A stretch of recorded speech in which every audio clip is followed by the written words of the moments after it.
মুমিনুন, আল্লাহ পাক ডাক দিয়ে বললেন মুমিন বলতে এই জায়গায় তাফসীর ইবনে কাসিরের মধ্যে বর্ণনা করে দেওয়া হয়েছে, তোর বাবাই যদি মুমিন হয় কবরে থাকে, তোর দাদাই যদি মুমিন হয় কবরে থাকে, তোর দাদাই যদি মুমিন হয় কবরে থাকে, তার পূর্বপুরুষ বাবা যদি কবরে থাকে, যদি মুমিন হয় দেখতেছে আজকের চা খালি রাজাপুর হুজুরের মাহফিলে আবার আওলাদ রাত দিয়ে বসে রয়েছে।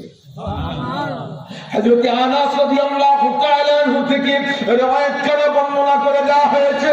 এই riwayat খানা মুস্তাদরাক হাকিমের মধ্যে, এই riwayat খানা বাইহাকি শরীফের মধ্যে, মুসনাদ আবি দাউদ তায়ালিসির মধ্যে, তাবারানী শরীফের মধ্যে, জামুল জাওয়ামের মধ্যে, তাফসীর ইবনে কাসিরের মধ্যে riwayat খানা সাইয়্যিদনা আনাস রাদিয়াল্লাহু তাআলা আনহু বলেন, দুনিয়ার মানুষ শোন, তুই যে মাহফিলে বসছিস সেটা ভালো কাজ না খারাপ কাজ?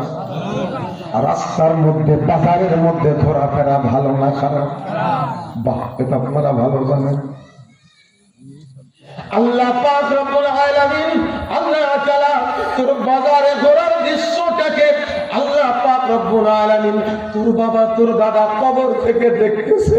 তোর বাবা হয়তো দুনিয়ার মধ্যে নাই, কবর থেকে দেখতেছে তুই বাজারের মধ্যে ঘুরিস, 10 তলা বিল্ডিং এর উপরে বসে থাকিস। আল্লাহ পাক রব্বুল আলামিনের হাবিবে পাক ডাক দিয়ে বললেন, আনাস রাদিয়াল্লাহু তাআলা আনহু তিনি বলেন, আল্লাহ পাকের নবী বলে দিয়েছেন, ফাইন কানা খাইরান ইস্তাবশিরু বিহি। আল্লাহ পাক রব্বুল আলামিন আমাদের এই জায়গায় বসার কারণে আমার বাবার কবরে দাদার কবরে যেন ঈদ চলতেছে। কি চলতেছে? ঈদ চলতেছে।